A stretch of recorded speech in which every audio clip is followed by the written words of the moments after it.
Hello, everybody, and welcome back to the Classic Championship Series. I am joined with my wonderful colorcaster, Oshi, and I'm alive. For those of you that were watching last week, I died on stream, and I have miraculously made it back to the land of the living. Oshi, how about you? How are you feeling on this wonderful Wednesday? We got a matchup between Dorado Gaming Omega and TDR Crustacean Nation, the crabs themselves.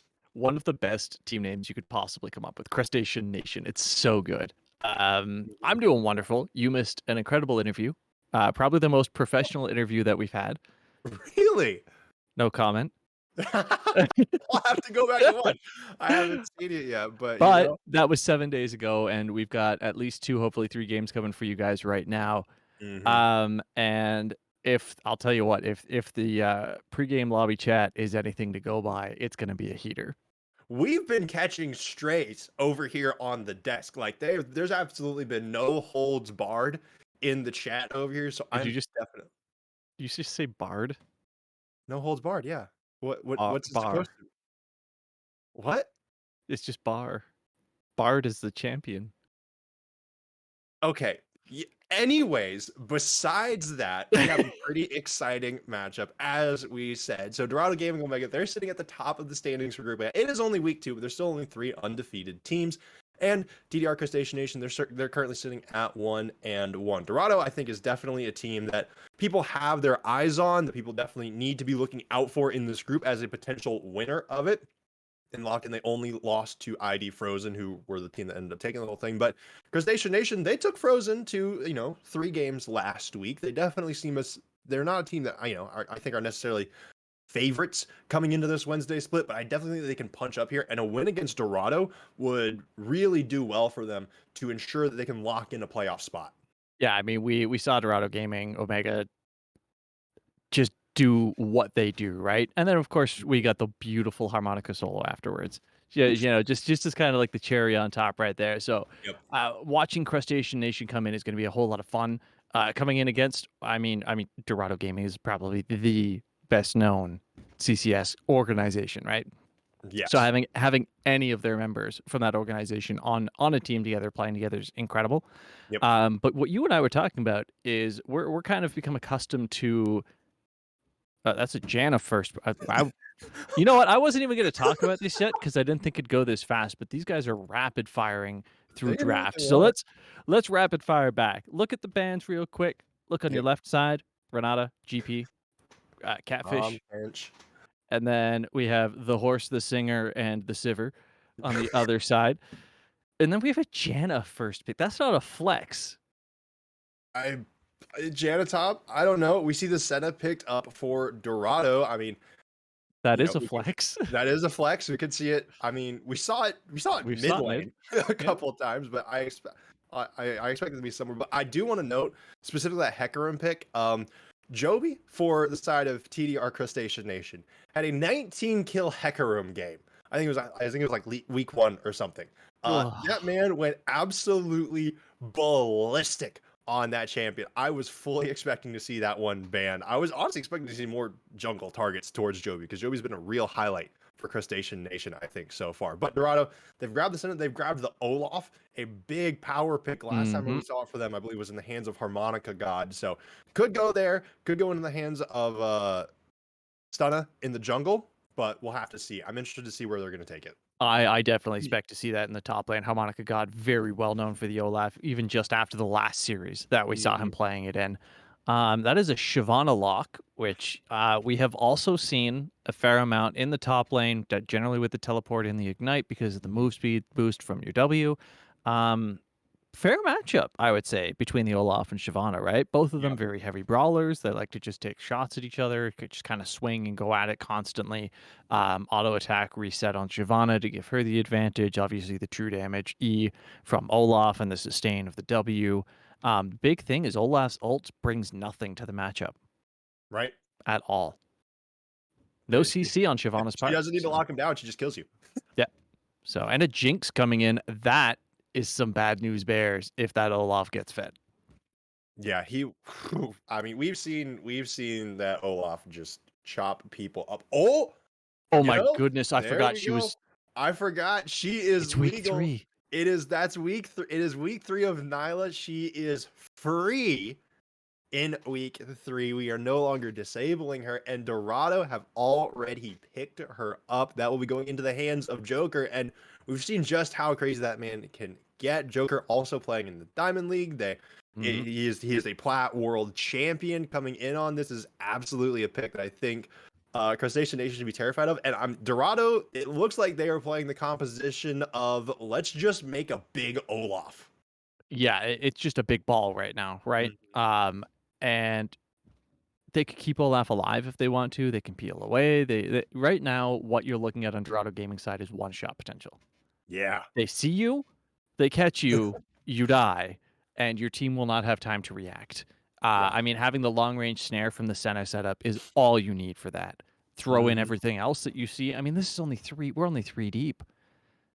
We've got a Corky band, Talia. That's a good targeted band. Same with Casio. 2 massive target bands on the mid laner of Crustacean there. Yeah, and we're seeing, another ban come in. These are also pretty targeted bans toward Hypnotic Scruff. It's Vex, Corky, kind of the control mages that Scruff plays. But both these mid laners, their pools are plenty deep. These are definitely, I think these are both teams kind of just saying, okay, we're still keeping with our standard bans. I mean, if you're Crustacean Nation and you see this lineup so far, Senna could still be going mid lane. But it actually looks like we are getting a LeBlanc. So talk about one shot potential. You called it. This is LeBlanc get champion, infamous for just choosing somebody to blow up. And you're playing Jinx. And Janna. Jinx and Janna. Like, if your ult's down, you're dead. If Janna's ult is down, you're dead. It's going to be one after the other. We need to see some hard CC. We knew this was coming. This was coming. This is the Renekton top lane. Shyvana jungle? Or Shyvana probably. mid? No, Shyvana jungle. Shyvana jungle? AP Shyvana mid? Hey, look, Shyvana mid is not the craziest thing in the world. I wouldn't think. We saw Karma top last week. So. We did. So, actually, okay, never mind. Well, hold on. Echo can be that's jungle. Echo mid. No, Skifter plays a ton of Echo. Yeah. Yeah. I trust the prep. That's okay. So we'll see some dual assassins in the mid lane. It is my prep. It's your prep. I know. Yeah. I got excited. Shyvana mid would have been cool, but we're gonna have kind of those dueling assassins in the mid lane. But I mean, for this draft, this is kind of where Dorado have to decide where they want the Olaf to be. If they do want it in the top lane, or if they do want it in the jungle. But this is the last pick. They get the counter pick here, and that's the Pantheon. 99% sure that one's going in the jungle. Did recently get some buffs going into that position. I don't know if that was this patch or if it's the upcoming patch, but what do you think about this going into Shyvana jungle? I think if Shyvana was top lane, this is a very hard counter pick. I absolutely love it as a counter to Shyvana in the top lane. Out harass her, out CC her, out sustain her in every possible way. Right. In the jungle scenario, your clear is slower, but your ganks are stronger. That's the easiest thing that I can say. Long like that. That is absolutely the long and the short of it. That's really all there is to it. Your damage output is approximately the same, assuming that you can keep up itemize.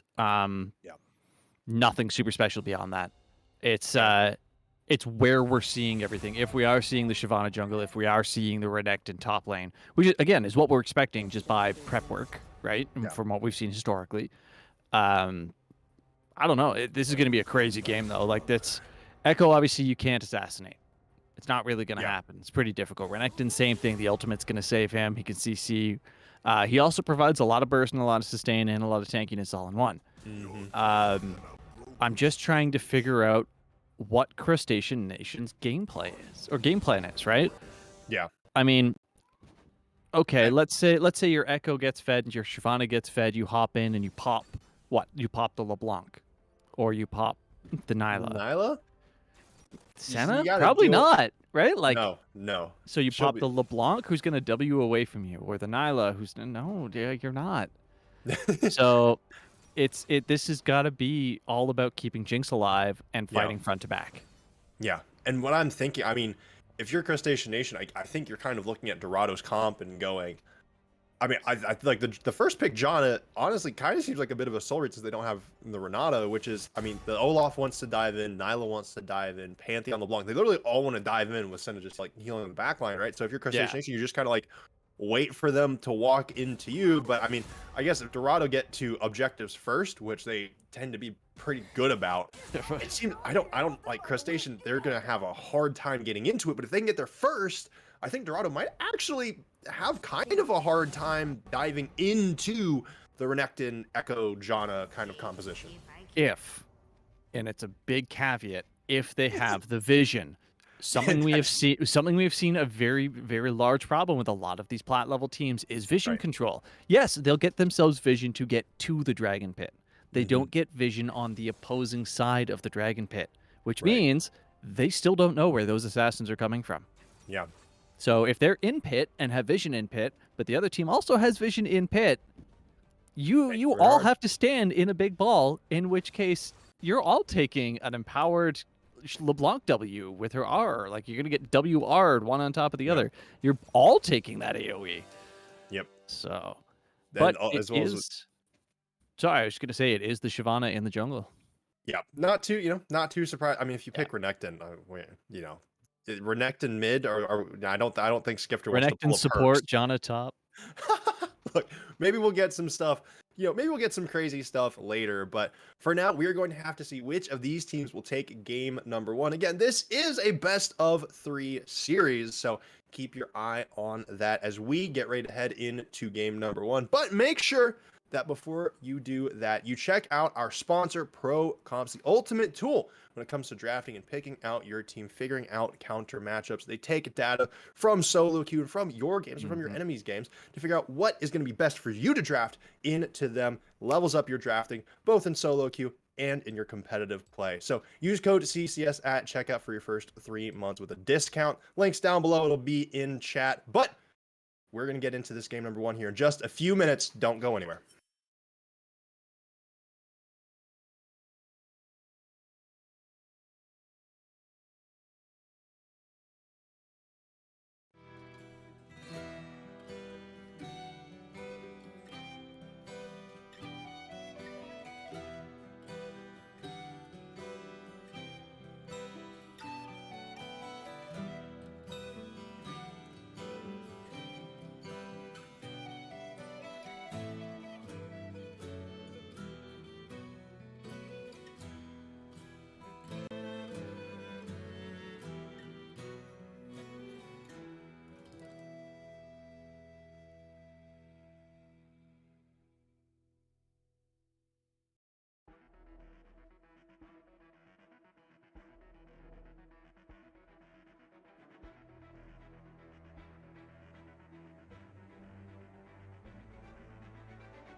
Hello, everybody, and welcome back. Players are just now getting out onto the Rift, and I just very briefly want to talk about Nyla. This is her first appearance in the CCS Wednesday League, so you might not know what she does. She did get hotfix nerfed, but generally the main thing is she will give additional experience to Hoshiumi, that Senna player, down on the bottom side of the map. She has a pretty cool ultimate that's kind of like Diana's ultimate that'll just pull people in, and then she has a shield on her W that shields her and her allies, reduces magic damage coming in, as well as negating basic attacks. So definitely something to watch out for. We'll create a very scary lane down the bottom side of the map. And Oshi, T-Guard and T-Lights, you know, we got the double T in the bottom lane, but I don't know if they're teed up to take this one. You ever played Diddy Kong Racing on the N64? No, okay. Never heard of that. Never. Cool. I'm a decade younger than you, man. I know. That's why I had to ask the way I did. I'm so sorry. Anyways, nobody in chat will understand that either then. So, yeah, we know. Anyways, so everybody's familiar at this point in time with the way that League has gone with Fasting Senna, right? Obviously. Yes. Imagine Fasting Senna that levels twice as quickly. Mm-hmm. I mean, it's already terrifying to have to fight a Fasting Senna. Now you just have Fasting Senna that just doesn't need to worry about experience, doesn't have to go and try and push lane alone or anything. It just is there being horrifying. I think this is going to be insane, because what we saw the last time that we saw Dorado Gaming was Hoshiumi being incredible in support in the first place. Yes. Always being exactly where he needed to be. Now he's going to be bringing 10 times the damage output as well. Yep. And Joker, I mean, has already shown to be extremely competent and on this champion that, oh my goodness, Shane is getting absolutely stomped by Harmonica. Got up here so early, already has to back after getting only 3 CS. That does not feel good at all. Even committed the flash to try to get out of there, and that is a very rough lane already. I fully expect Joby to, we see Joby clearing out the bottom side of the map, making their way up to the top. I expect them to try to recover something here, as Shane has already invested the TP as well up on the top side. Honestly, it's a pretty awful start right in the immediate. Harmonica God got a pretty gnarly run in on him, but once Shane hits level 2 right there, I mean, this lane is fine now, right? He can last hit under tower decently well. He's got enough AoE to worry about it. Yeah, he used teleport in the first 2 minutes of the game. Oh no! So by the time any type of fight comes up where teleport will matter, he'll have it back again. This is all Harmonica God can do, is hard push it and then leave and try to use the minions for some extra damage. Otherwise, it's live and let live up there. He's probably going to end up with a CS lead even, if you take a look at it right now. This, however... Stunna going in with the flash. Skifter tries to get fancy with the feet, but flashes over the back, and Shane very quickly gets the kill onto Harmonica God, coming in the back to make it 1-for-1. Yep. Doesn't have a flash, but has a dash. That's what it comes down to with the Renekton right there. Able to close the gap and finish off Harmonica God. Again, we saw Harmonica God get way too ahead of himself the last time as well. Yep. Doing it at the very start of this game. You don't want to feed a Renekton, buddy. Yeah, did recently, get, once again, got buffed. Is nothing to scoff at. We don't see it in Plat too much, but, Shane, one of the people that has actually played it some in solo queue, so respect for the Croc players over here. So like to see it. These mid laners, in the meantime, they have been trading pretty consistently in terms of damage. Skifter was the first one to get punished, as Joby's just been working on that full clear, and as we see, is currently up 8 CS as the camps are starting to spawn. We're actually seeing Harmonica God get a little vision, but all he's going to see is empty camps. Now, coming into this, do you see Stunna once again around the mid lane? I don't know if we're going to see another gank. That would be very early, very aggressive, but... I thought it was coming. I definitely thought that the Echo was just going to run face into the Pantheon there and lose his life. But he just dropped some vision, walked away. And there's, again, Shane just doing Croc things, right? Dive in, rip him up a little bit, leave. And Harmonica God really needs to pay close attention to that, because suddenly he'll find himself at half health. Shane's going to hit 6, and he's just going to burst you. And already down a level. Shane should be the first one to hit level 6. Harmonica God, again, is just taking so much damage. Stunna gets spotted out on a ward, clears it out, and I imagine that will be about the end of that. Shane playing this lane quite well, despite not having the TP or the flash. So Definitely something to keep an eye out for. Stunna wants this, I can tell, but in the meantime, that is going to give Crustacean Nation priority over this dragon. They're going to be getting this first Drake. Oh, no. Stunna goes in, does get the stun down, lives up to the name, but Shane with the double dash is out of there. It is hard to skin this crop. Yeah, and that's why blowing the flash at level 1, not necessarily the biggest loss. If Harmonica God can't close that gap and start getting the damage in, like you mentioned, the double dash right there, in and out, not a problem, just walks away from the gank. There's only one form of hard CC in these ganks. It's not coming from the Olaf, so it doesn't really have too much to fear as long as that dash is off cooldown. Yeah, not too much good gank setup. I mean, really, the only real good gank setup is, Hypnotic Scruff has a lockdown with the chains, but that takes a little while. Skipper can kind of get out of there. So if you're stunned on this Pantheon, which it's kind of an aggressive jungler early, there's not a ton you can do unless you be proactive as he just kind of sits in this bush. But lane is not in a great state. Shane does go in. That's one dash down, but we see the ultimates get procced from both members. Stunna gets a little bit too... Actually, Stunna knows exactly what he wants to do as Shane gets a little too greedy. Yeah, Harmonica God almost not respecting the damage that comes out of the AoE from the Renekton ult there, but learned his limit and didn't push it too hard. This bot lane is just kind of a farm fest. You take a look at it, relatively close. No one's really trying to kill each other, but then who's going to engage down there, right? Yeah, nobody. Everyone's, I think, is perfectly capable. Yeah, no, they're fine. These two, like, these are assassin players in the mid lane, but they are definitely respecting the damage coming out of each other. Yeah, it's still just kind of a wet noodle fight for now, right? That's no one is gonna burst anyone, just because of the nature of the characters. LeBlanc just pops away, so does Echo. Yeah, they're two champions that are phenomenal at turning tail and running. So it's gonna be a little difficult to get action out of this mid lane for at least a little bit, until we get some 5v5s. Meanwhile, T-Lights is throwing out a lot of harass onto Hoshiumi. We see the apotheosis come out of Joker as well as the ultimate from Stunna. Joker gets the kill onto T-Lights. That is the flash used from both bottom laners and the heal from T-Lights as well. Yep, that's actually a ghost trade-off as well from Joker's side there, but that's it.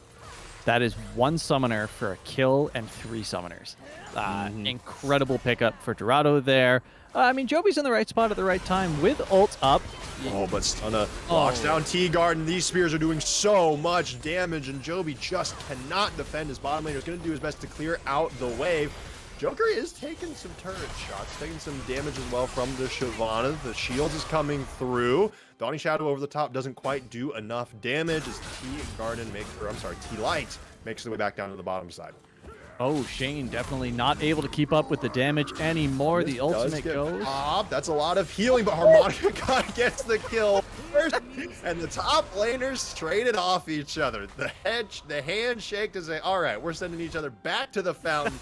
See you over here in about 30 seconds. Oh, that was, you know what? Whatever.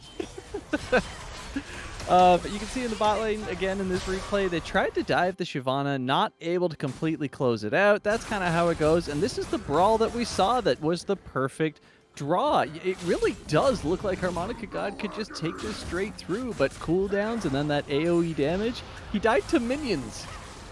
Hey, the minions are That's how low he was. Minions got your back all of the time, all right? Especially after that cold of meat cleared out a bit of the wave. And hey, you know what? That's just what we call good trading. One thing I want to point to, though, there is currently about a 20 CS lead for Joby, despite not getting many kills. So junglers are actually pretty well. Actually, no, there's still a 900 gold lead for Stunna, but Joby hasn't been able to make too much action, but has been rewarded in farm. Yeah, exactly that. I was, seeing more plates come down in the bot lane here as well. I gotta say, for all that we normally compliment Dorado Gaming on their objective gameplay, Crustacean Nation is on top of it. They got first drag. They took Shelly there. I would not be shocked to see that go to first turret as well, unless this Dorado Gaming bot lane. Oh no. Stunna up here in the top lane again, but Slice and Dice gets Shane out pretty respectively, but Hoshi and Joker are playing between the turrets Joby was not down on the bottom side of the map, was there to protect his top laner, and that is a very, very bold bottom lane. Hoshi having to flash to get out of there. Yeah, sometimes you go a little too far, and if that isn't Dorado Gaming Omega, I don't know what is. They push everything all the time. Yeah, and they've been rewarded for it so far. They got a 2K gold lead. Yep. You know, we saw it go to game 3 last time, and last series that they had, and ultimately it took all 3, and it went down to a very big nail biter. Harmonica God, I don't know what you're doing. Takes a free turret shot as the Dominus is popped, and Harmonica God just says, okay, you know what? That was a mistake. Let me casually run away. Yeah, I cannot blame Harmonica God for turning tail the way that he did. I wouldn't be surprised if Shane went under tower here, though. Might just be able to get the kill. Meanwhile, Shelly is dropped on the bottom side of the map. Yeah, Shane just takes out the Olaf. That was not a very safe recall, so Herald does get the charge off, gets a couple of plates, but will not be getting anything more than that. That was Harmonica God just going way too far. But now on the bottom side of the map, teams are squaring up to get this second Drake of the game. T-Lights does have to burn the Monsoon, but it just doesn't matter. Pushes one member away and delays the inevitable. Joby has to ult over the wall. This will be Hextech Drake #1, almost certainly going over. Hold on, never mind. That's a double stun coming out of Skifter, investing the Chrono Break. Dawning Shadow over the top. Hypnotic Scruff gets the lockdown, and Skifter's escape is locked down. That is a kill, and Drake going over to the side of Dorado Gaming Omega, despite Skifter's fancy hands. I can respect the theory behind it, right? You get a big AoE stun, Shyvana gets a nice big AoE throw in, maybe, you know, you drop the Jinx ult on top of it, but that exact situation is what we talked about in draft. They had vision of the pit, they did not have vision of their enemy side. They had no idea where the LeBlanc was, and guess what? They saw someone, they chose someone, they popped someone. Janna died. Janna even had ult and still died. So that's the turn that we expect to see from Dorado Gaming. Now with a 3K lead, 3K gold lead. I don't know, like that is exactly what we expected to see. All they really need is Harmonica God, yes, to stop. And just chill. Yeah, it's okay. It's okay. Just let it go. Yeah, and then we see Skifter getting rid of that pesky ward that let Hypnotic Scruff just sit there and surprise him in the first place. But now we know it looked Harmonica God was pressuring Shane pretty early, but now Shane with a 20 CS lead of their own, definitely feeling pretty strong here. Skifter trying to go in on Hypnotic Scruff, but is 2 levels down. I don't know how well that's going to go for you, bud. Hypnotic Scruff definitely winning out pretty hard in this lane. Yeah, it's like you said, 2 levels, only 9 CS, which is incredible. Harmonica God. This is why I warned about trying to build damage. He's obviously got the steel plates. He's not going full damage right now. But I mean, even if you try to go full damage into a Renekton that goes brawler, half damage, half tank, you still lose that fight. Yep. And this is currently a 3-kill Renekton. Despite the team being down, you know, about 2.5, now 3,000 gold with the first turret falling. I mean, Skifter, I'm pretty sure is just dead here. Never mind, Hypnotic Scruff came underneath the turret. You know, we take those. We take those if you're Skifter. But Olaf is currently okay. Never mind. There's the kill. And Shane is still up 2,000 gold on Harmonica God. There's nothing. Oh, T-Lights. Okay, T-Lights. I mean, this is just. For all good flash out of there. Chompers, T-Garden coming in to save the support. Hey, you know what? I thought we were going to see another kill, but it feels like everywhere is falling apart on the map for Crustacean Nation except for Shane. Yeah, entirely. And you know what? That is the island of top lane. The thing is, can Shane convert the lead? That's what it comes down to when you're up there, is can you take that lead and apply it to the rest of the map? You see him bot lane right now, going in to help defend that mid tower, hopefully. Maybe. I mean, otherwise, like, they're a minute off the next Herald, 2 minutes off of Dragon. They really need to think, what's our gameplay? What are we going to do with our gold man here? Because at this point in time, there's nowhere good for him to be. Yeah, and that's the thing about Renekton is, like, especially as you get later in the game, even if he has a ton of gold, like, he can kind of just, you know, we're getting to the mid game where Renekton is quite strong, but if this goes late, Renekton just kind of becomes a stun bot, you know, no matter how good, you know, of items you build. And stunning most members of this Dorado Gaming squad, I mean, it's not going to do much if you, like, it's going to be so hard to get onto them. So it is up to Shane, and it's not like Shane has insane mobility, so Renekton flanks are going to be big, and one thing that you mentioned before is that's going to come down to vision. They really have to make sure that they can get it and then keep it. As you can see, Stunna not afraid to try and push in to clear a ward out, especially when you've got someone like Hypnotic Scruff in your bag. Oh, Scruff is here, and Skifter does invest the Chrono Break, but goes right back into Scruff's waiting arms. Hoshiumi is the one that eventually gets the kill, but Skifter, that's the flash, that's the ultimate, and Dragon is going to be up in a minute here. Neither of those are really going to be up in time. That should be Dragon number 2 pretty convincingly going over to Dorado here in a bit, if they so want it. And we're just seeing a slow progress, or a slowly progressing gold lead for Dorado Gaming. The last time we saw a pick like that, it was 3,000. We take a look now, we're looking at 3.5, right? It's going to push to 4,000. Shelly here, the pickup is going to give them just a little step further. And you know what? Dragon is 30 seconds away, and that respawn timer just finished. Yep. And so the flash is not going to be up. The ultimate is not going to be up. This Herald, I imagine, yeah, it's getting dropped immediately in the mid lane. There are no more plates for it to take, but, I mean, this turret's just going to go down before. I mean, Shelly doesn't even need to charge for it. She's going to get a charge on a fresh tier 2 turret. Which is pretty much ideal. Look at, they're almost uncontested here. That should go down. She will fall now, but T-Garden does eventually get rooted, and Skifter again. Hypnotic Scruff goes in, doesn't get knocked down by the stun, and I mean, you called it cooldowns for Hypnotic Scruff, but Skifter is still absolutely going to fall here. Scruff even taking a turret shot for their troubles, but they do finally fall to T-Garden. That is going to be a pretty good amount of gold going into their pockets, but now Shane has fallen. The Croc has been killed. Joby's going to get locked down. The Dragon form has been procced, though. Dawning Shadow over the top. That is plenty of shielding. The Monsoon doing just about nothing there.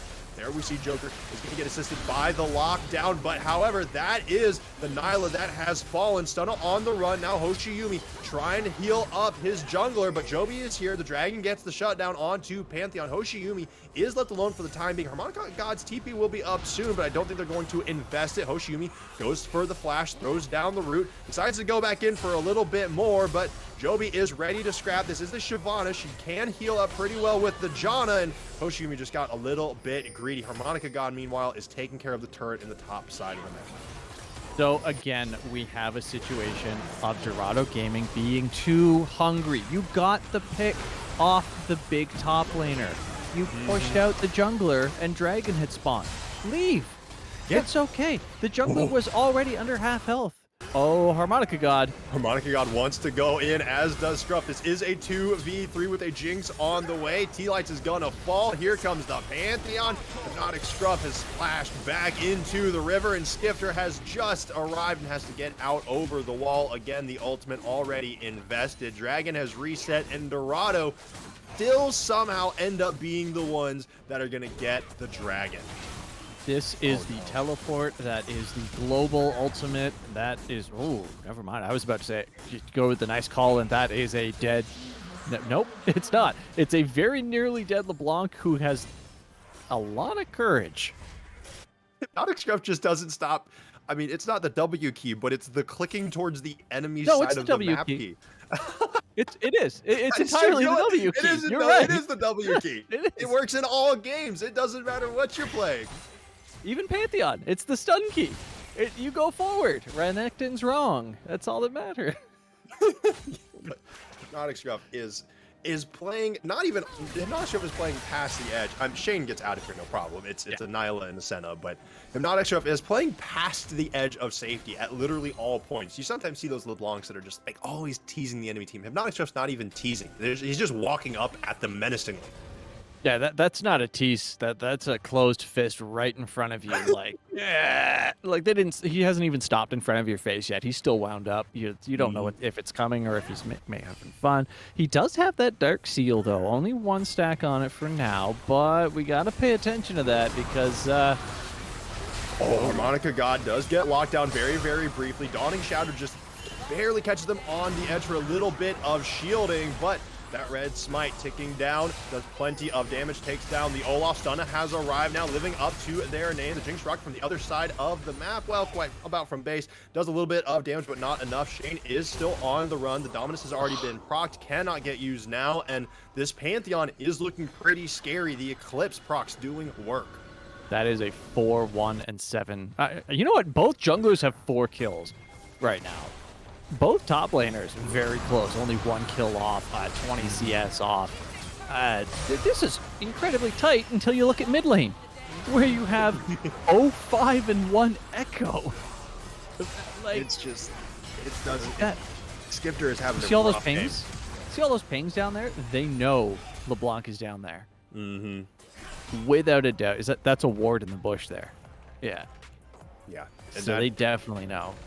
They know, and Skifter is still walking forward.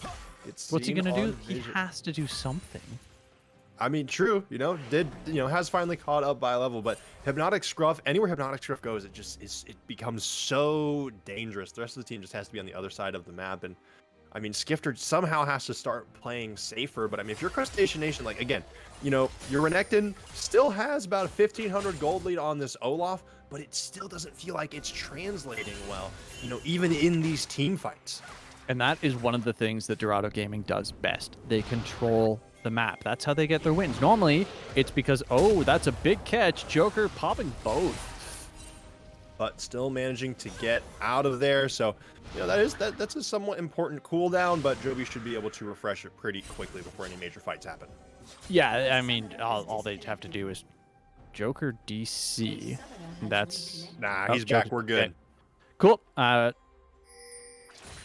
Pause happened. Pause unhappened. Everybody's cool. And off the game goes. Yep. That's one of the most terrifying things that you can have happen is somebody disconnect, especially your AD carry, especially your platinum world champion AD carry. So, I want to call attention to the fact that, like, when you and I were talking beforehand, before we went live, when we were talking about prep, we took a look at these two mid laners and we looked at who they normally play, and we went, man, this is awesome. They play like traditional control mages. We're going to get such a good mid lane game. We have LeBlanc Echo with a fed LeBlanc and a feeding Echo. Okay. I mean, we didn't even do ours, but I was a little surprised to see him not show up. I was like, ooh, okay, this is an exciting pick. The Echo pick, I was really interested to see, how it would come through. It was an answer to Hypnotic Scruff, and I mean, so far, Skifter just, hasn't really been able to show their stuff on it. Hypnotic Scruff really has just seemed like has had the better of this assassin mid lane matchup so far. And Skifter it's rough. It's a rough game. I won't actually put that down to player skill even. If I take a look at these two champions and put the mid lane with any two players of equal caliber going against one another, I'm putting my money on LeBlanc almost every single game. Yeah. She has the early... Joker disconnected again. Either way, LeBlanc has the pop potential to force your ultimate out. Okay, there's a huge cooldown. Guess what? LeBlanc's R is back up in 12 seconds. Whatever. Yeah. She doesn't care. She's got mobility advantage. She's got the same kind of CC. It's a delayed CC. I'd say it's easier to hit, though. She's got range on you. She just auto-attacks you early game, and there's nothing you can do about it. It's just a bad matchup for Echo. And the fact that Skifter picked it into the LeBlanc really tells me that he wanted to play the weak lane. Really wanted Joby to be able to focus his attention. Probably bot lane, by the way. Shane played as well. Because, like we said, using that Jinx hyper carry is really the most important part of their team comp. They need to be able to fight front to back. We have not seen that, and I fear we're getting to the point where we won't get to see that just because stun is massive. Yeah. Pantheon has been just performing really, really well so far. And the pick has felt great. Of course, like Stunna and Joby, they are both sitting at 4 kills, but really you cannot discount those 7 assists. Stunna has been just was an absolute baller in the early game. Not just, we've seen Joby pick up some kills essentially in kind of these team fights where Dorado was kind of feeding a little bit. Stunna facilitated for pretty much all of these kills. Like these were proactive attempts at getting those assists and getting those kills. And it's paid off for Dorado because they're still sitting at about right now a 5,000 gold lead. Yeah, it's that slow world gold that we were talking about that we just keep seeing. Hmm. This pause is at such a crucial time as well. We've got 30 seconds till Dragon comes up. Baron is live.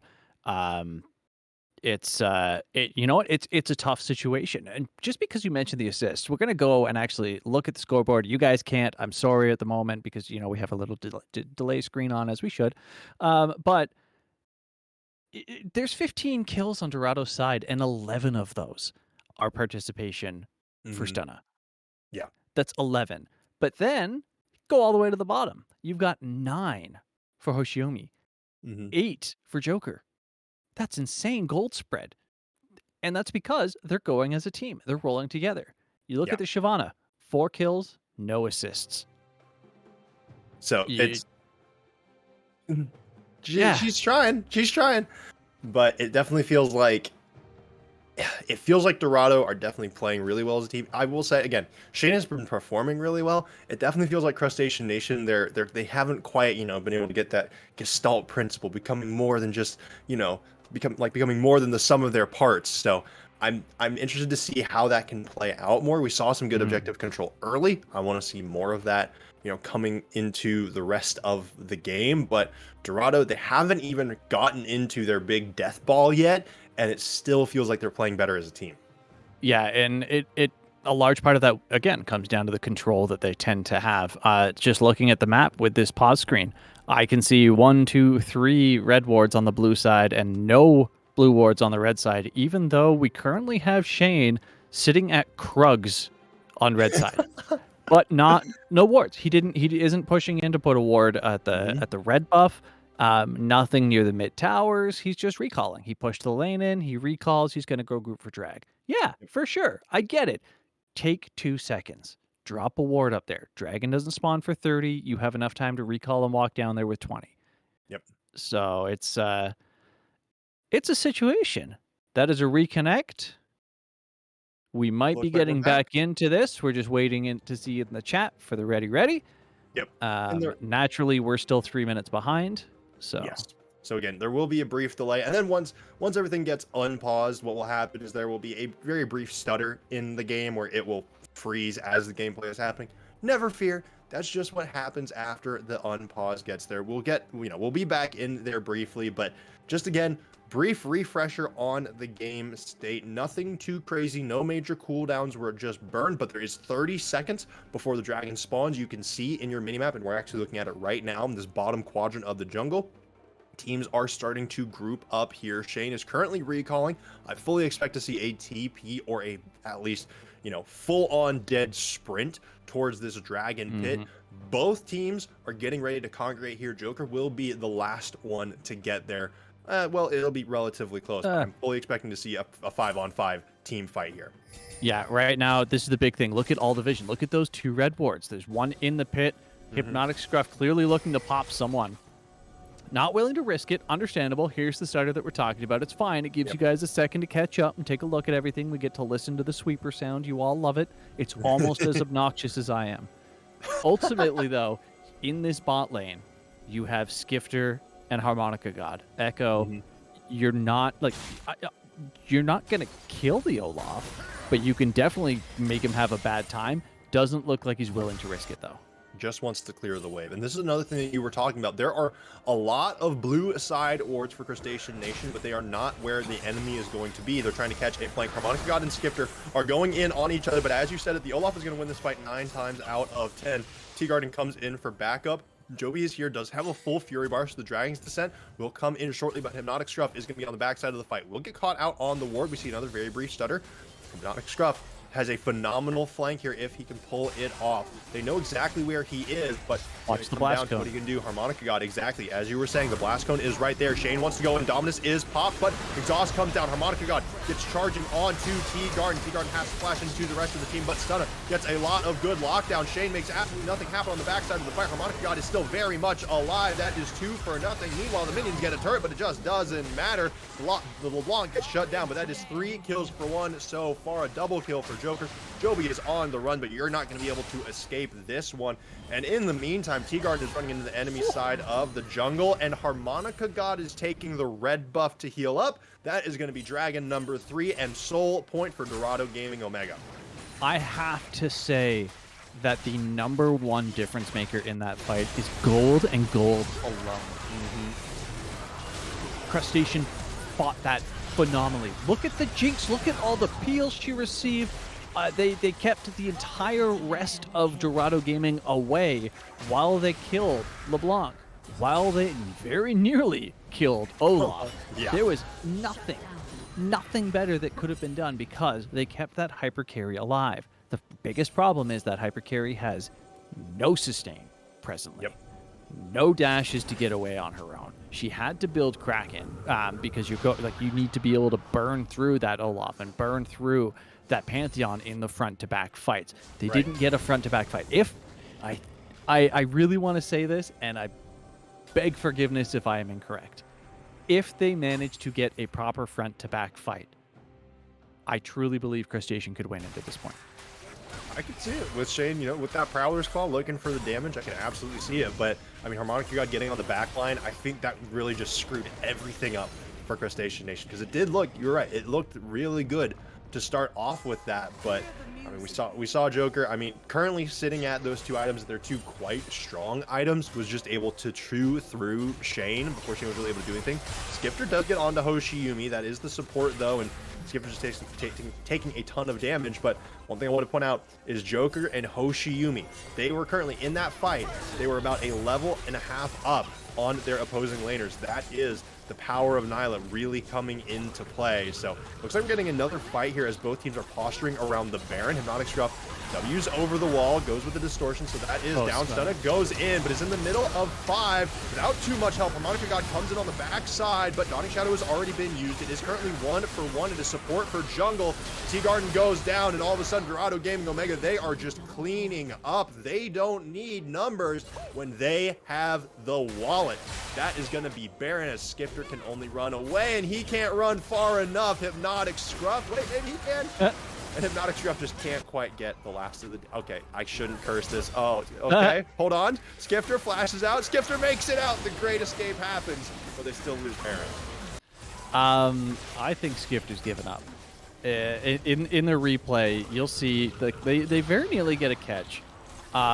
They don't. If you watch Skifter, he gets popped pretty low and then just kind of starts recalling in the middle of the fight. This though, like you said, it's all about the gold. Yes, they get the shutdown, but then they've got nothing left. Skifter, look, he just started to recall randomly. He doesn't even try and get in there. He just doesn't want to die. Sometimes you just kind of get to that point in the game where you're like, well, I'm 20% HP after, a whole 0.6 of a second. I'm out. Bye. And it's awful. It's one of the hardest things to hold the mentality when you're behind, especially when you're the player that is that behind, right? Right. Like, your team as a whole is behind. Yes, 9,000 and counting. You are 0-6. It hurts mentally. Mental game is important. Ooh, Joby gets chunked a little bit by Stunna's spear, but we're going to have to see Crustacean Nation. They're going to have a mental throughout this best of 3 series if they want to stay in it. Skifter is already down so low again. Goes in, does manage to get the stun. The Chrono Break comes through, but the Apotheosis pulls in 4, and Joker is dominating. The Monsoon tries to heal up Skifter, but it doesn't do enough. And T-Garden is free firing, but it doesn't matter when you don't have a front line. And this is a free base for Dorado Gaming Omega. These respawn timers are long. They're going to walk this minion wave down, and they are going to pick this base apart. There's nothing to say. Joker showed why he's a world champion right then and there on this Nyla. Absolute flawless execution of every ability that the character comes with, keeping Stunna alive, the stopwatch coming through by Stunna at the perfect timing. Joker ended that game. He may not have carried the whole thing. I mean, he's 10-1. 10-1 in 10. Right? That's 20 for 28. Right? That's incredible inclusion. But that last fight was his final show. Yeah. That Apotheosis was. I mean, it lived up to its name. It did the thing. The thing happened. Good job, Riot Games. You named it perfectly. Yeah. Yes, they did. In the end, it was a It doesn't 13,000 gold even lead. matter. Sorry, continue. Oh man. You know what? I'm looking at the damage right now. Hoshi did more damage than the entirety of Crustacean. Hoshi No, did more damage than everybody except for Joker. yep. That is your bot lane right there. So again, 28 kills, 22 KP for Hoshi, 20 KP for Joker, Mm-hmm. 18 KP for Stunna. Like Yeah. that's insane numbers. And then you take a look at the other side of it. They had 10 kills. Your highest KP is 6 assists on T-Lights. Yeah. But then you have your like Skifter had such a difficult time that game. Mm-hmm. It's such a bad matchup character-wise, in my personal opinion, and it went terribly. It went Yeah. exactly as I expected, which is terribly. Mm-hmm. I mean, I think I honestly want, in the next game, if Hypnotic Scruff does pick one of these, champions that can potentially 1v9, didn't have to 1v9 here, but certainly can just pop somebody, just kind of dominate and, destroy the lane. I just want Skifter to pick something not like, safe and reserved, but something that can hold its own, isn't Yeah. necessarily going to get blown out of the lane immediately. So that's something I definitely want to keep my eye on. But the other thing is I'm fully expecting to see a Nyla ban. I'm not necessarily Yes. certain the Crustacean Nation were prepared for that pick, and it worked. Hoshiumi ended up 4 levels ahead of T-Lights at the end of that. And 1 level ahead of Tea Garden. Yep.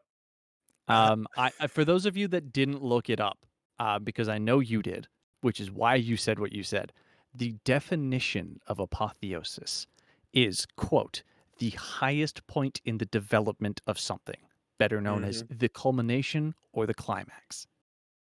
And if that is not the absolute epitome of the use of that ultimate to close the game in what started off as a 3v5 fight where they not Mhm. only full aced but did not lose a single member. I mean, Also, uh, all we need is a Jin. I need to stop. I can't believe you thought I had to look that up. Okay, I You have didn't a even know how to degree pronounce in. it. Yes, I did. I know you You're the did. one that said apotheosis, whatever. I'm a writing major. I better know that stuff. But Yes, you should. we have a game number 2. We'll see how this storyline continues here in the next matchup, where these picks and bans are going to go. Don't go anywhere. We'll be right back.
Hello, everybody, and welcome back as we get ready for Game 2 between Dorado Gaming Omega and TDR Crustacean Nation. Dorado took Game 1 pretty convincingly. We are already getting into pick bans, but, we saw that first game. It was rough. Definitely seems like we were maybe seeing some, I don't want to see Crustacean Nation really lose their mental. It looks like we're going into this draft, though. They know exactly what they want. I'm expecting a Nyla ban. Again, I'm going to be honest here, but they keep the same one, so it seems like they're Do they just saying, first all pick it? right, let's try it again.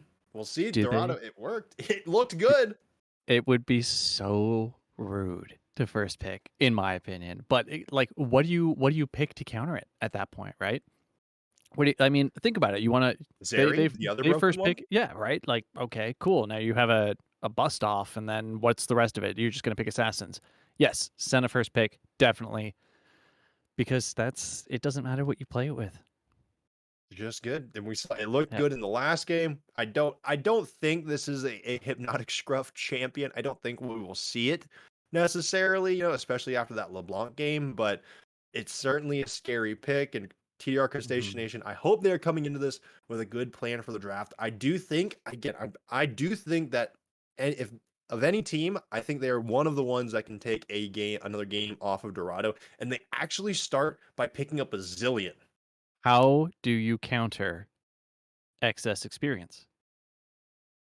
With more Excess. excess experience. Exactly. So remember, I was talking about how Twisted Fate's old passive used to give you gold, and I was like, Right. oh, what was the champion that used to give you passive experience? It was Zillion. Zillion Ah, used to give your team more passive experience. but now it's Now it on was ability. well, it's his passive still, but same I concept, yeah, right? So how do you counter it? They want to play that, you play this. Look at the harass that comes out from Zillion Ash as well, right? yeah. That's a lot Uh, of lockdown. That's a lot of stun. It's a lot of slow. It's a lot of fast as well if they want to do that. Mhm. But mostly it's a lot of consistent pop damage. It's not going to Right. 100 to 0 somebody in one round, but it's going to be frustrating. And I don't think Senna can out heal that. Yeah, and it's also gonna be it's this is one of those lanes for Nyla where it can be kind of rough. Again, Nyla is a melee ADC. Her range again can get extended if she hits with that Q, with that, with essentially like the water whip. It increases her range fairly considerably, but this is still an Ashe, and Ashe just simply outranges her and can be much more effective in the early game, I think, than Jinx can. But Dorado, it looks like they're just saying, all right, you know what? This looked really good the first time. Olaf kind of got bullied by Shane, but if Harmonica God doesn't just sprint it, then Yeah. should be pretty good. Well, and you know what? Oh, you've got a lot of slows. You've got a lot of stuns. Who doesn't care? It's Olaf. Exactly. The man runs at everything, and that's exactly how Harmonica God plays him. Always forward, always moving. Yes. Ooh, Yes, yes, yes. The that's carry top. hardest. That is an incredible, incredible top lane now. This is Mhm. either going to be the worst wet noodle fight you could possibly imagine, where they just kind of and farm the whole time, Right. or we're going to see 10 kills and or deaths top lane Yeah. by This 10 would minutes. This could absolutely be brutal, but this is one thing that I did want to note. Dorado, they're banning away Alawi. They're targeting top laners. This is something that potentially could be put in the hands of Joby. Again, Joby has Yeah. had some phenomenal carry performances for Crustacean Nation. Shane probably wants to get their hands on something super powerful, considering how well they bullied in the lane the last time, but this could go into the hands of, I think, either player on that top side of the map. And I think they would do really, really well with it. I mean, you say that, but we could also very easily see Stunna on the Olaf. Right? Like an Olaf That is jungle true. is entirely still in the cards. Talia, Yeah. very strong pick, something that we wanted to see, something we predicted that we would end up seeing as well. Hmm. So a whole lot of map control, decent mobility. I mean, Talia's ult isn't quite a global, right? But Right. it's about a third of the map. Yeah. So pretty strong. Either way, we've got one global ultimate on either side, about half a global ultimate. That would be a pick.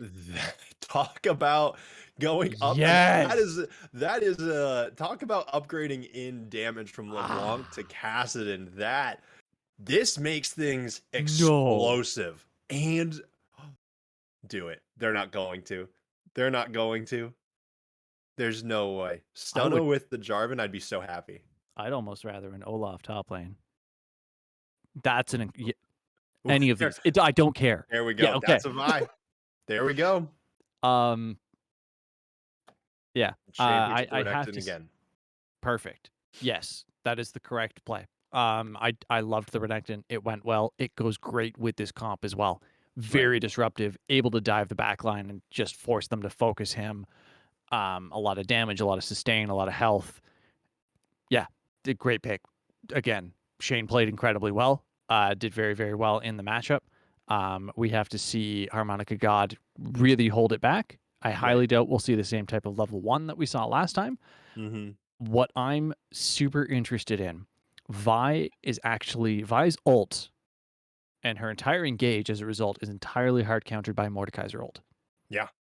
Right? So if there's a situation where the Ashe is getting ulted by Vi, if they're fast enough, Vi's gone. Yep. Joby just has to. Joby. I mean, again, you talk about this so much in game 1.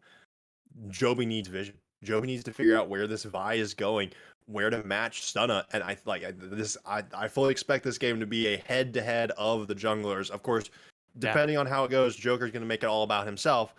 But I think wherever these junglers focus the most, which I'm sure is going to be bottom lane, Joby needs to be ready to answer early Vi aggression, almost certainly. Yeah. Honestly, if they do this right, Shane never sees help. Ever. Yeah. If they do it very, very right, neither does Harmonica. Mm-hmm. If they can fully island top lane so that it just is what it is, then that's incredible for the Renekton, in my opinion, after seeing that last game, after seeing these two people play these two champions in this exact situation, aside from the side difference, and quite frankly, probably a little more beneficial for the Renekton now anyways. Right. Yeah, I think it's an incredible setup there. You look at the jungle, okay. I mean, it's jungle Mordekaiser into Vi. Mordekaiser's not going to have a good time. Definitely doesn't win the early fights. He gets to say, gets to get put in the ring with Vi. Puts himself in the ring with Vi willingly. So we'll see how that goes. Yeah, you know what? If he decides to fight against Vi in the early or mid game, and ults Vi first, he doesn't get. There's no away from Vi, which is exactly what Vi wants. Yeah. So that's a bad matchup if that comes down to it. But we didn't see that at no point in that game. And with Stunna as far ahead as he was, we didn't see it. We didn't see them in each other's jungle fighting one another. It just wasn't a thing. So I can respect saying, okay, I'll pick a jungler that I like and that was a good flex pick for the draft. That, maybe it's not the best matchup 1-1. Incredible team pickup though. Yep. And, looking at these picks overall, it definitely seems like they are leaning slightly more towards comfort. Skifter picking up the Talia. I definitely think they'll be more comfortable on this champion. I think it's definitely a safer champion than Echo with a little less investment, has a little bit more range. I'm not sure how this Talia Kassadin matchup is going to work out, but I don't think we're going to see an 0-6 Skifter. But at the end of the game, or I think it ended up being like 0-8 or something at the end of the game. So definitely something to keep an eye out. But I mean, for Dorado, this feels like the same comp with a slightly different font. They're just going for, hey, this worked last time, change up a couple things, keep it fresh, keep it spicy, but we're trying to do the exact same thing we just did. Honestly, I love the comp. I like this comp for Dorado better than their last one even. It's a lot more flexible. There's a lot more mobility in it. You don't have the same burst, but that's fine because quite frankly, a lot of the burst got survived and they first picked Zilean. So why would you play for burst? There's no point. And then you look at the other side and that's going to be hell to fight through. Trying to get through Zilean bombs, Talia, everything. Every single one of Talia's abilities is annoying to try and walk through. Ash W, Mordekaiser, everything that he does, and a Renekton that we're pretty sure is going to be ahead. Right. This is going to be an absolute slog. Yeah. Which, if you're trying to walk into it, which is what Dorado always want to do, they're always going to be walking into you. It's just going to be more and more difficult with this team comp that they have put together. But guess what? You too can start putting together some awesome team comps. With our wonderful sponsor, Pro Comps, again, a first of its kind drafting tool aimed for competitive and solo queue play.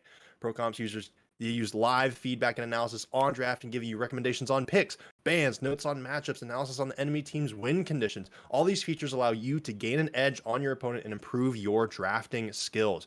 Use code CCS for 50% off your first 3 months at checkout. But we're going to be getting into game number 2 here in just a short couple of minutes for a spectator delay. Don't go anywhere. Grab your popcorn, keep your butts in your seats, and get ready for this absolute banger.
Hello, everybody, and we are just about to break onto the Rift for game number 2 between Dorado Gaming Omega and TDR Crustacean Nation. Dorado, they are now on the blue side for this game, and Crustacean Nation are indeed on the red. So, looking at this, looks like Joby is going to be starting on the top side of the map. We're getting a 5-point fan. We had a brief little moment that looked like we were going to get some level 1 cheese last game. Looks like teams are deciding against that for this one, playing it a little bit more safe. So, that said, Stunna and Harmonica God are walking forward. Joby spots them out. Shane coming around. Looks like they'll be getting some vision here. And Stunna, Harmonica God, they're not able to clear out the ward, but that's a very safe, very protective ward here. So nothing too crazy. Skifter taking a lot of damage from Hoshi and Hypnotic Scruff. So ward on the red pit and actually on both sides. So some good early vision from the side of Crustacean Nation, knowing exactly where the jungler is going to start. But Skifter, again, has to go with the early recall, but should be walking up right up with the minions. Nothing too crazy.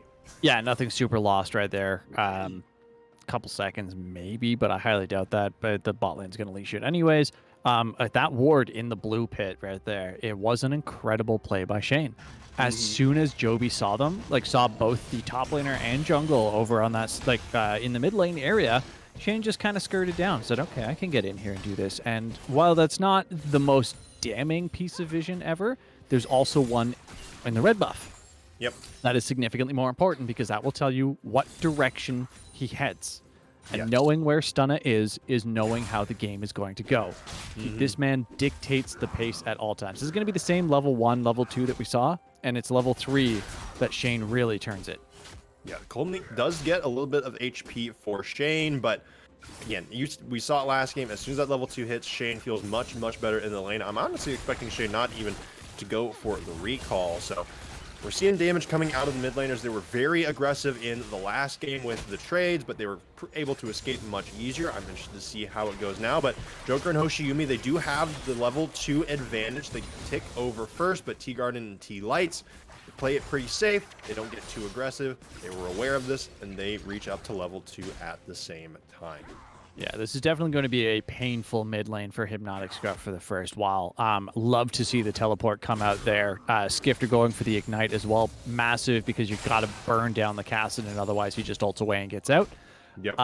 Quite frankly, the teleport on Kassadin is so important. This is what we were scared to see for Joby. Yeah, Stunna. He was caught out. You know, they saw him on the vision, but Stunna goes over there. I think Stunna managed to get the red buff, just outright took it. Does have the CS advantage for the time being, and even had to get Skifter to come over there to help out Joby to make sure that the Mordekaiser didn't just die.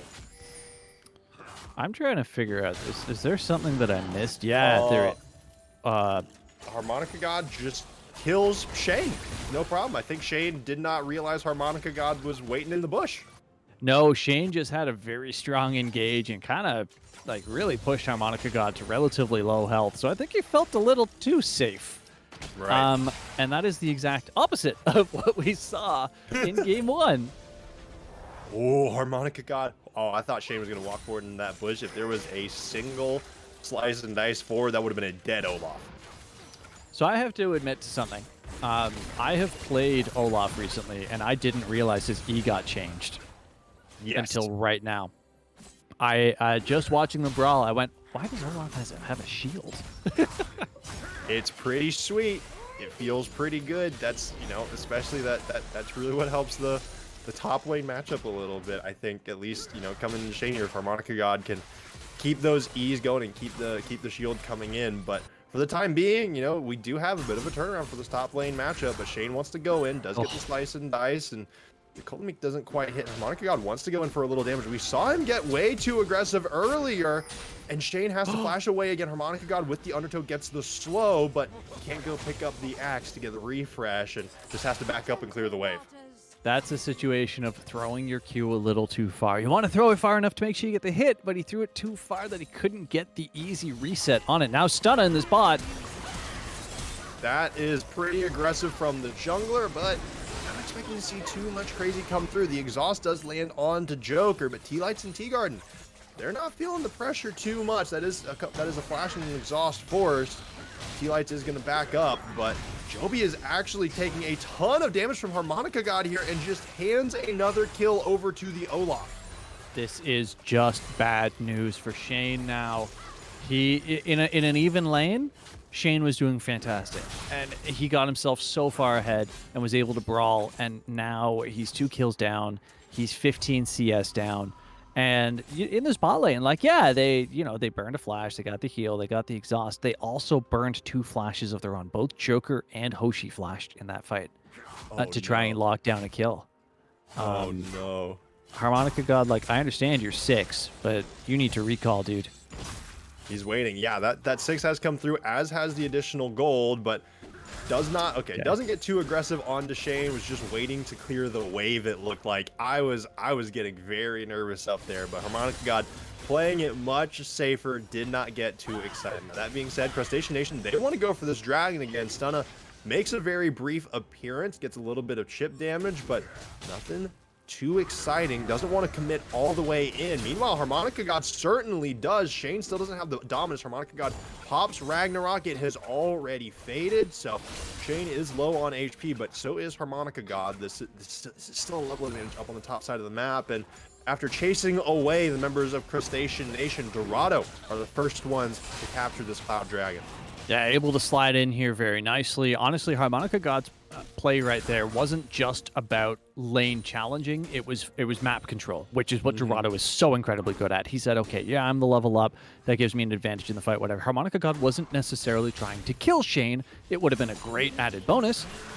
It was just making it so that he did not have the HP to teleport down to contest the dragon, because otherwise they have lane dominance. Right. So they didn't have to. If I took a look through, the Kassadin is maxing E for the wave clear, not maxing Q for any of the harass, just wants to stay alive, just wants to make sure that he keeps up in CS. And he is. He's perfectly even in a matchup that we saw him getting very heavily harassed out of early on. And we see, I mean, Hypnotic Scruff is keeping the CS dead, even taking a little bit of extra damage from Skifter, but I think this is Skifter definitely getting the chance to take out a little bit of the stress from the last game, just wailing on Hypnotic Scruff here a little bit, but once we start seeing that higher level cast, and things are going to get scary. And in the last game, Dorado, they had a pretty consistent gold lead throughout, but whoa, Shane, again, just barely missing that recall, but they had a pretty consistent gold lead throughout. It slowly transitioned into Joker and Hoshi Yumi just absolutely styling on Crustacean Nation, and it looks like they want to get it started early. T-Garden is throwing out a pretty consistent amount of damage, forces Joker and Hoshi to back up a little bit, but that is just a clean 2v2 kill for Joker and Hoshi. That is opportunistic capitalization.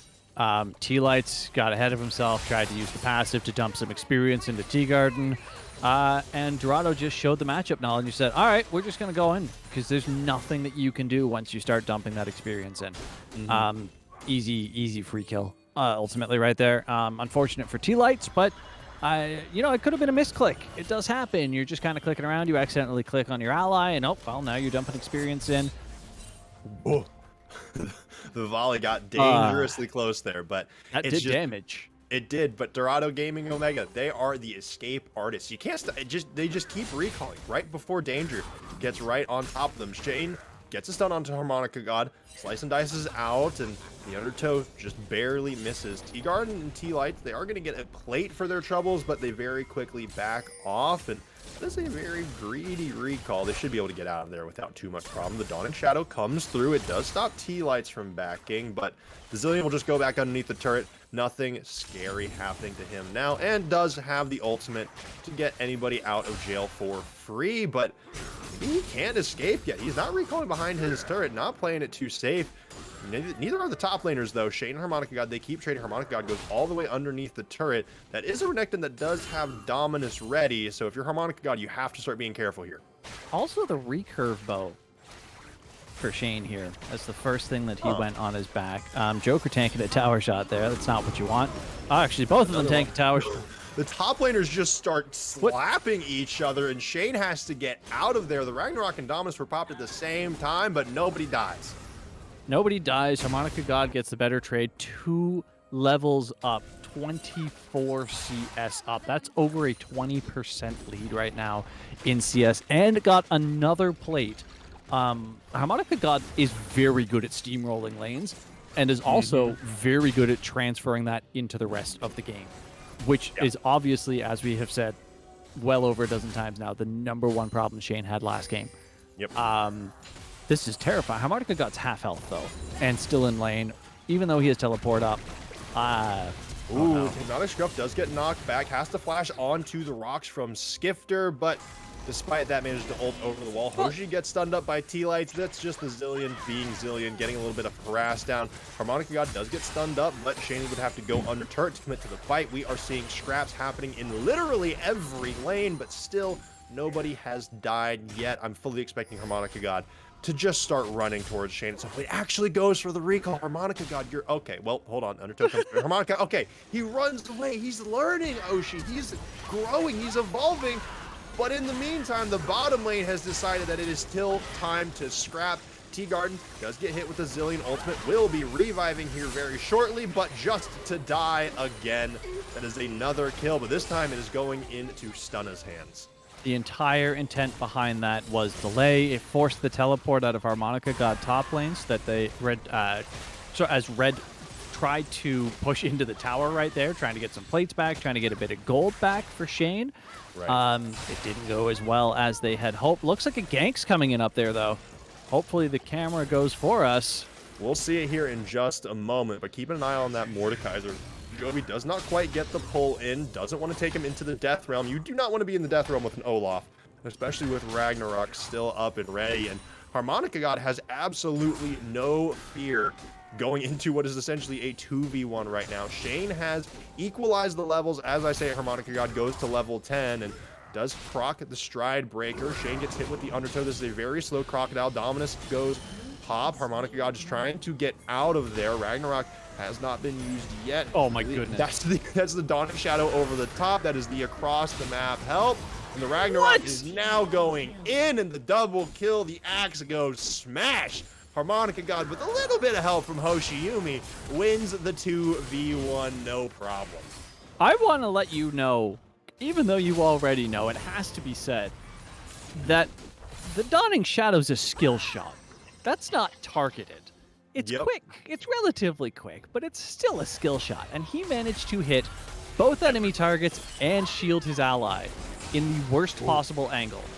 Stunna goes in, but Skifter has arrived with the Weaver's Wall, and Exhaust gets put onto him instantly, but the knock back for Skifter brings Stunna into the waiting arms of T-Garden. The flash is committed as well. Joker wants to get this damage in. The Chrono Ship managed to bring one back very, very briefly. Skifter goes in for the additional kill, might even manage to get out of there with the additional stuns from T-Lights.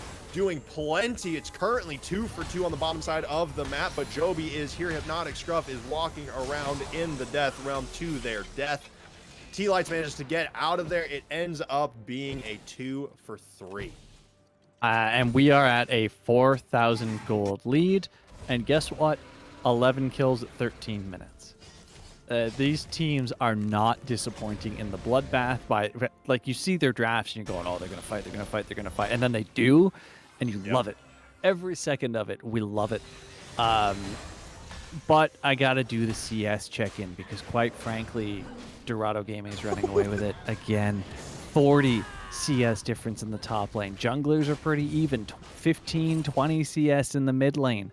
You know, 80 carries are close. I'll give it to them there. But like 40 CS and 4 kills in the top lane is a disgusting difference. Oh, Joby's about to meet Harmonica God, and Joby does not have the ultimate. I think Harmonica God was able to get that. It was very close, but Skifter is here. That's a shutdown on the Olaf. That's a pretty good chunk of change going into Skifter's pocket. So Harmonica God getting a little bit greedy there. I will say, though, this is the exact same matchup that we saw in the last game, and it's just, I mean, it was one kill that Joby fed over to Harmonica God that completely swung the matchup. And again, we saw it go the other way this time, right? In the top lane, and now we're just seeing everything everywhere else. Stunna, I wouldn't do that if I were you. I don't think Vi wins that one. Hoshiyumi does get the last embrace lockdown onto T-Lights. There's some portal combat going on in the river up here. Meanwhile, the ADCs are going at it. Dawning Shadow comes in. T-Lights takes a ton of damage. The volleys from T Garden are doing so much more, though. Hoshiumi is the first one to fall, but Hypnotic Scruff is here. This is a level 11 Kassadin, is pretty scary, but the cooldown on that ultimate is not quite where we want it to be to really see those massive Kassadin outplays. And this is 4 members on the bottom side of the map for Crustacean Nation. The Herald is dropped. It made the long walk from spawn, it looks like. That is an objective bounty claimed, and turret number 1 going into the hands of TDR Crustacean Nation. I have to say, the long walk from spawn, making it to tower just as it falls, it's got to be the most disappointing thing for Shelly. Just like, oh, finally I can do my nope. Hey, she'll still get one more charge off. Hypnotic Scruff wants to go in on the Skipper. Skipper maybe went a little bit too greedy. T-Garden goes over the wall. Joby is here, does manage to get the grab, but that is the Ash down. Joby has procced the Death Realm onto Joker. Nyla's not going to have too much of a good time here. Just trying to dip, dive, dodge, and duck, but Joby comes out of the Death Realm with 1 kill, will not find any more. Hypnotic Scruff picks up 2 more. This Kassadin is going to start getting very, very scary. This is what we see Dorado Gaming do so incredible. Oh my god, Harmonica. He is going all the way underneath the turret. Shane does pop the dominance, and Harmonica God just erases him. He has absolutely nothing to fear at Not all. even the turret. No. He's so fast. What's going to happen to him? He sustains so much because of how quickly he attacks. What's going to happen? Look at this. 30 plus HP, 100 plus HP on autos and abilities with his W procced. It's terrifying. Horrifying, even. This is, we saw Harmonica God get a little bit neutered in the previous game. This is him being like, okay, hold on. Let's run this one back, and he knew exactly what he did wrong, and he's no longer doing it wrong. I don't even know what it was. I think it was literally just he just needed more gold, and that just solved the problem. He just needed to not tank tower shots, man. Yeah, that'll do it. He now has that was the Death's difference. Dance as well. If y'all thought he was hard to kill, it just got even more impossible. Like, he is not going to fall for far, far too long. And Oshi, you were talking about it. There's no hyper carry to try to burn this guy down now. Like, they just have to try to bonk him a bunch. And he's sustained. There's 2 meatballs that he's just going to be able to feast on. This Olaf is very quickly becoming a terrible problem. Not even just the meatballs he can feast on. Quite frankly, what do you do if you're the backline? You're the loose little spaghetti noodle floating around back there that has no mobility, and CC doesn't matter. Yeah. It's the worst possible game of whose line is it anyways. Yeah, because it's Olaf's always. And you know what? One thing that we haven't seen is an enchanted crystal arrow. I don't think, or at least cross map. I've not seen a cross map enchanted crystal arrow coming out of T Garden, and we saw it get fired there, and it did absolutely nothing, and T Garden just died. I have seen 1 arrow that was longer range than her base auto attack range. 1. Everything else has just been a panic arrow or trying to set up a gank where the stun lasts for less than a second, because the farther it travels, the longer the stun is, and it's not traveling anywhere, so it's not stunning for very long. Yep. However, that Shelly did incredible work. That was a wonderful push in this top lane. Losing the same in mid, though, I think any team will take this. I think any team would take the mid to top trade alone. That was like a Baron push without the Baron. Yeah. It's this is just tough for Crustacean, right? Both games they had 1 player just fall very far behind, and it's been a problem. And of course that happens. That's part of the game, especially if you're playing weak side. It's expected. The real issue, Harmonica God is insane. He's insane. He sees him and he's going, I'm gonna eat it, and he goes chomp. Like, dragon spawns in 3 minutes. A pick down there is going to do nothing but break their mental. But well, I mean, I think that's broken. Oh no! Like, it's all right. I don't. I'm not trying to be mean. I'm looking at the game state, and I'm looking at the decision making that's happening here. And it's super hard. Look, here's okay. We say they don't have a hyper carry to take care of the Olaf. That is correct. However, they do have a situation where if Joby can get a good pick in the realm, get one, get all the buffs that come with it, if he gets fed enough, he can basically 1v4. Right. The Mordekaiser would absolutely be scary. The Olaf is the problem. And we do see a pretty good knockback by Skifter, but it just doesn't matter. Joker is the one that they hit, and the Ignite comes down. It's ticking him down, but it's not going down far enough. Hypnotic Scruff goes on a killing spree. That is the Cassin that has fallen. Joker is not able to get the recall off, and Shane has TP'd into the fight. Dominus has been procced. Harmonica God is here, though. Stunna comes in. Vi does not quite hit anything. No knockups come in. Joby takes him into the Death Realm, so Vi is isolated. The Dawning Shadow comes through, a little bit of healing. Joker is still somehow alive, but the bomb will take him down. That is the kill. That is the shutdown, but a double kill for Harmonica God. Meanwhile, Joby falls to Stunna, and T-Lights is the one that has to run away, but you can't run from Olaf. That is the team fight, Ace. There wasn't even an objective. The teams just wanted to fight. Yeah, that is Joker. Watch this. Watch what... Oh, we don't even get it in this replay. Joker almost got caught and used every single possible ability in the perfect fashion again. And then, hey, guess what? We watched an Olaf walk at an Ashe. That's what happened in the bottom side of that fight. There was an Olaf. There was... That's an almost long-range crystal arrow there. That might have actually done something. Harmonica God can't sustain enough. The shutdown goes on to T-Guard, and those are the enchanted crystal arrows that we want. That's what you're looking for. Harmonica God goes down for the second time. Continue. That was a massive shutdown. I mean, 400 gold into an Ashe that's 4 and 5. That's big. This Ashe does. You know what? Okay, we were talking about how they didn't really have a hyper carry. I'm looking at the way that T-Garden's building and the way that T-Garden's been playing. And sure, he's going to have the damage to be able to burn through an Olaf under the assumption they can get away from him. Yeah. That's the biggest thing. What needs to be done is they need to use the Zillion speed up on Ashe instead of trying to slow down the Olaf. Right. T-Garden needs to run and run and run and run until Ragnarok ends. And then turn and burn. Yeah. Otherwise...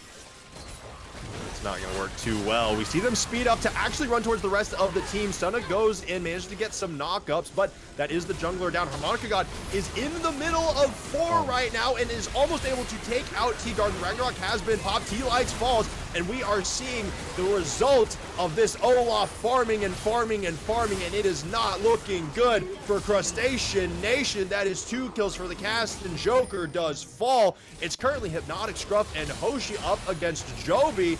This Mordekaiser is trying to make it happen, but the cooldowns have already been used. The Kassadin and the Senna clean it up. A quadra kill for Hypnotic Scruff.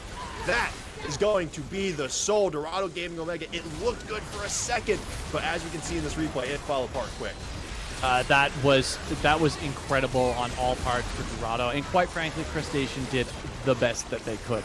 They kited the Olaf, they pulled it back, they managed to kill him even with the ADC still alive, but they forgot about the, at the time, 5-2 Kassadin, now 9-2 Kassadin, whose ultimate, by the way, does a base 260 damage. And when he was hitting Joby at the very end there, I'm pretty sure he did 600 to 700 damage to him. Yeah, it is on a 2.5 second cooldown. Hypnotic Scruff, that is a absolutely beautiful stun out of Hoshiyumi, saving Hypnotic Scruff there and preserving the 500 gold shutdown. And Hoshiyumi is going to be the sacrificial lamb, but you'll take that to keep the gold out of Crustacean Nation's pockets. I will say Hoshiyumi auto-attacked T-Garden twice and half-elfed him. It's the support. I'm just putting that out there. Like, the Eclipse Umbral Glaive, which is doing Umbral Grill. That's the summer one. When are we getting item skins? Yeah, but give me pool party Umbral Grill, please. But no, exactly. Leandry's sunburn.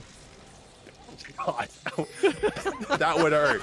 That would hurt. What's the sunscreen? Does armor just become the sunscreen?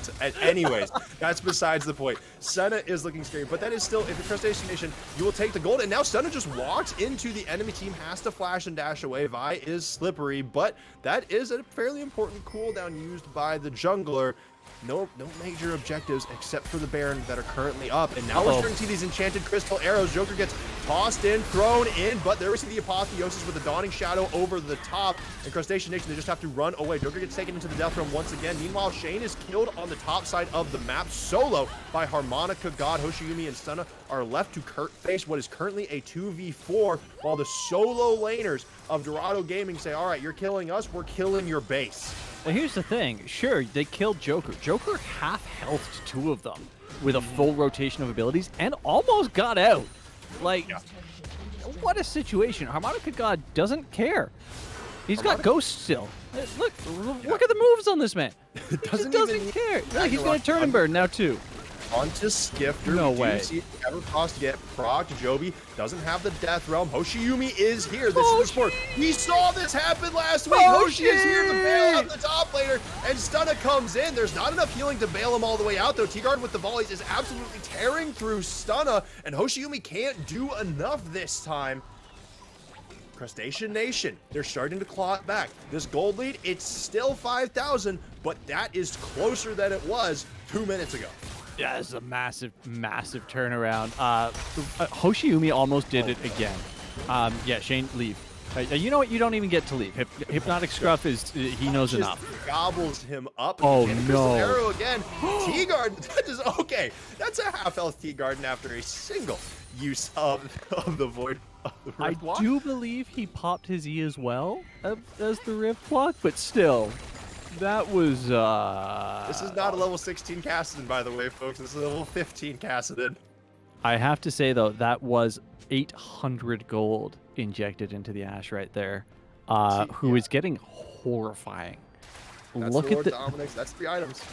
Yeah, that Lord Dominix is unquestionably death for everybody on this blue team right now. There's nothing that Dorado Gaming can do to stop that. They're not even trying. Look at them. They're not building armor. So that's basically true damage coming out of Ashe.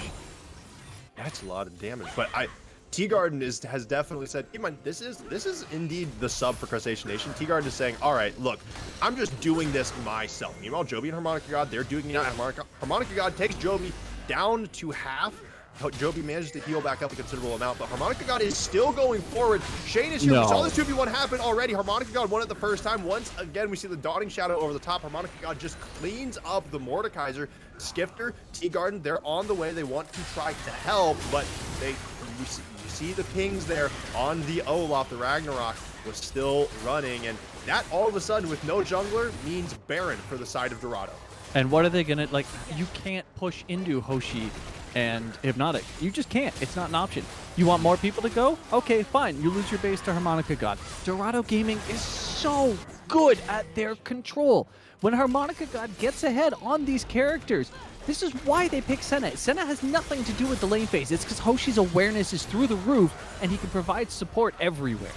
Yeah, and we saw Harmonica God, you saw the magic shield there, but Magma Mortis does not protect you from T-Garden, and T-Garden is trying to tear through the team, but Joker is on the back line. We do see the Chrono Ship reviving the Ashe, but it's not enough. Joker, instead of on top of you, you will just die, and now Hypnotic Scruff has arrived. Skifter is trying to get out of there, but you don't run from a Kassadin. Kassadin chases you down, a double kill. Coming in for the Prince of the Void. Joby trying to take care of Stunna, but we already saw this happen before. You don't want to be in the Death Realm with Vi. She has taken it from you. You are no longer the king of this place, and that is the ace. Hypnotic Scruff cleaning it up. We saw this already. This is Baron. This is members taking down the base. Dorado Gaming, Omega. It was scrappy, but they were always in control. 2-0. They take this series cleanly. Dorado Gaming drafts for the way they play their games, and I adore it. They know their win conditions. They draft for a strong early game, a decent mid game for their top and jungle, and an absolutely crazy mid to late game for their AD carry, and pure insanity for Hypnotic in the late game. That is every single game we have seen them win so far. This one is not, they were not exempt from this, and quite frankly, Crustacean Nation just felt the wrath of this Omega squad.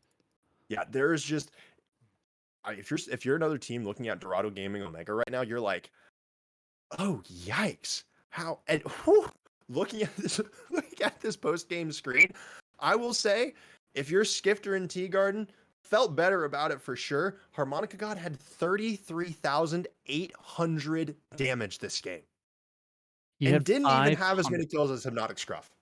511 gold per minute. Per minute. This was a redemption, a revenge game, I think, after that first one for Harmonica God. Yeah. Yes, this is exactly what we expect to see from him. It's the champion he loves to play, and the way that he loves to play it was this whole thing. We saw an early lead for him. We saw that he picked up the 1v1 kill. Cool. And then he picked up the 1v1 against the jungler, and then he picked up the 1v2 double kill. It just scaled. It just scaled just like their team comp. There's nothing you can do at that, at that point. Like, you want to, book open closed. Yeah, it's a Stephen King novel at this point. It's just death on death on death. That's all we saw. 32 kills to 18. That's a 50 kill game.